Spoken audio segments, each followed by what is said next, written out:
حضرت ابو ہریرہ رضی اللہ تعالی عنہ روایت کرتے ہیں کہ آپ صلی اللہ علیہ وسلم نے فرمایا بیوہ یا مسکین کے لیے کوشش کرنے والا ایسے ہے جیسے کہ اللہ کے راستے میں جہاد کرنے والا۔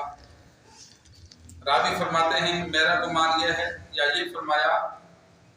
کہ اس عبادت گزار کی طرح جو تھکتا نہیں، اس روزے دار کی طرح جو رکتا نہیں،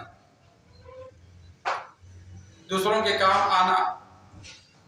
جو ضرورت مند ہیں۔ ارملہ کہتے ہیں وہ عورت جس کی شادی نہ ہو، چاہے شادی ہوئی تھی طلاق ہو گئی، بیوہ ہو گئی، یا شادی ہوئی نہیں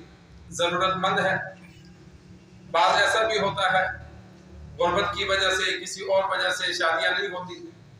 تو والدین فوت ہو جاتے ہیں یا بہن بھائی کوئی پوچھتا نہیں ہے، یا متعلقہ ہو بیوہ ہو پھر ان کی بھی ضرورت ہوتی ہے، یا مساکین مرد مراد ہیں کوئی بھی ضرورت مند ہو، تو ان کے کام کے لیے کوشش کرنا مقروض ہے تو انسان دوست احباب سے ذکر کر کے یار سب مل کر پیسہ جمع کریں، اس پہ اتنا قرض ہے چلو اتار دیں، یا کسی کا گھر نہیں ہے اس کو کوشش کر کے گھر بنا کے دیں، یا کوئی چھوٹا موٹا کام ہے بچہ سکول داخل کرنا ہے، یا کہیں اور کوئی لین دین ہے، یا کسی نوکری پر سفارش کرنی ہے۔ کسی بھی کام کے لیے جب انسان کوشش کرتا ہے تو اب وہ کامیابی ہو یا نہ ہو، کوشش کرنے والے کو اللہ اتنا بڑا اجر عطا فرماتے ہیں۔ جس طرح اللہ کے راستے میں جہاد کرنے والا جاتا ہے تو فرمایا جتنا اجر مجاہد کو ملتا ہے جب تک وہ جہاد میں رہے تو اسے اجر ملتا ہے، تو یہ بھی جب تک دوسروں کی فکر کرے گا، مدد کی کوشش میں لگے رہے گا تو اسے مجاہد کے برابر اللہ ثواب عطا فرمائے گا۔ یا آپ صلی اللہ علیہ وسلم نے فرمایا اس عبادت گزار کی طرح، اس قیام اللیل کی طرح کہ جو روزانہ پوری رات اللہ کے ہاں عبادت کرتا ہے اور رکتا نہیں، یا روزانہ روزے رکھتا ہے بیچ میں وقفہ نہیں کرتا، پیدل میں روزے رکھتا ہے، جتنا رات کی عبادت پر یا دن کو روزہ رکھنے پر اجر ملتا ہے اتنا دوسرے کی کام آنے پر اللہ اجر دیتا ہے۔ پھر جتنی مشقت ہوگی اتنا اجر زیادہ ہے۔ انسان دوسروں کے کام آتا ہے، بعض کام آسان ہوتے ہیں، ادھر سے بات کی ادھر سے اگلے کا کام ہو گیا، ایک فون کیا کام ہو گیا، تو یہ چھوٹے کام ان پر بھی اجر ہے۔ بعض کام ایسے ہوتے ہیں جس میں انسان کو خود اپنا مال لگانا پڑتا ہے یا وقت دینا پڑتا ہے، چل کر کہیں جانا پڑتا ہے کسی کے لیے،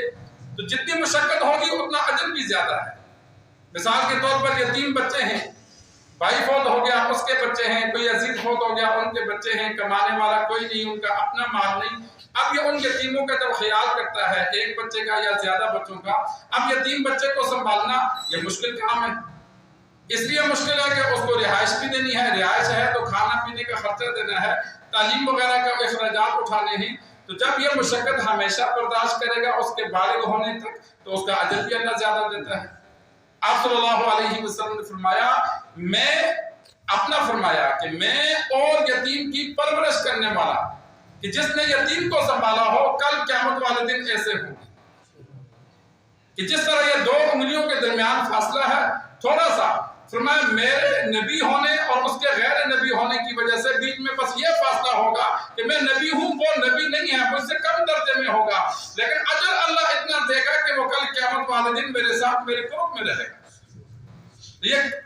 کیونکہ مشقت والا عمل ہے، 1 سال کا بچہ ہے، 5 سال کا بچہ ہے، 8 سال کا بچہ ہے، جب بالغ ہونے تک یا برسر روزگار ہونے تک جو بندہ اس کی کفالت کرتا ہے سنبھالتا ہے تو یہ اس نے مشقت والا کام کیا، 2 سال کیا، 10 سال کیا، 6 سال کیا، لیکن اجر بھی تو پھر اللہ نے اس حساب سے دیا، کتنا بڑا اجر دیا۔ ایک بچے کو سنبھالنے پر آپ صلی اللہ علیہ وسلم نے فرمایا وہ جنت میں میرے ساتھ ہوگا۔ تو انسان اپنی زندگی میں اپنے لیے اپنے بیوی بچوں کے لیے تو انسان کوشش کرتا ہے، اس پر بھی اجر ملتا ہے، خود کھانے پر بھی اجر ملتا ہے، خود پہننے پر بھی۔ حلال کا مال جو ہم استعمال کرتے ہیں بیوی بچوں پہ خرچ کریں، ماں باپ پہ خرچ کریں، خود کھائیں خود پہنیں، ہر ایک پر اللہ اجر دیتا ہے، ہو حلال کا اور ضرورت سے زائد نہ ہو، سب پہ اجر ملتا ہے، لیکن اس کے ساتھ ساتھ جو دوسروں پہ خرچ کریں گے اس پر بھی اجر ملتا ہے، اور اپنے رشتہ داروں میں خرچ کریں گے اس کا ڈبل اجر ملتا ہے۔ یہ بات ذہن نشین کر لیں، بہت سے لوگ دور دراز تو خرچ کرتے ہیں، اپنے رشتہ داروں پہ، بہن بھائیوں کو نہیں دیتے. بہن غریب ہوتی ہے، بھائی غریب ہوتا ہے، اس کو وہ غریب ہی رکھنا پسند کرتے ہیں اور باہر دوسرے محلوں میں ادھر ادھر تقسیم کرتے ہیں. باہر خرچ کرنے پر ایک اجر ہے، رشتہ داروں پہ خرچ کرنے پر ڈبل اجر ہے.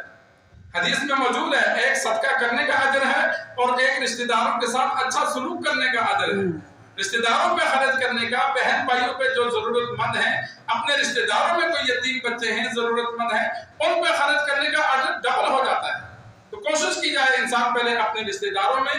داروں میں سب بہترین ہو، تو پھر محلے میں، قرب و جوار میں انسان کسی نہ کسی کا کسی بھی صورت میں مدد کرتا رہے. یہ مدد کرنا اللہ کو بڑا پسند ہے. اللہ سے دعا ہے اللہ ہمیں دین سیکھ کر، سمجھ کر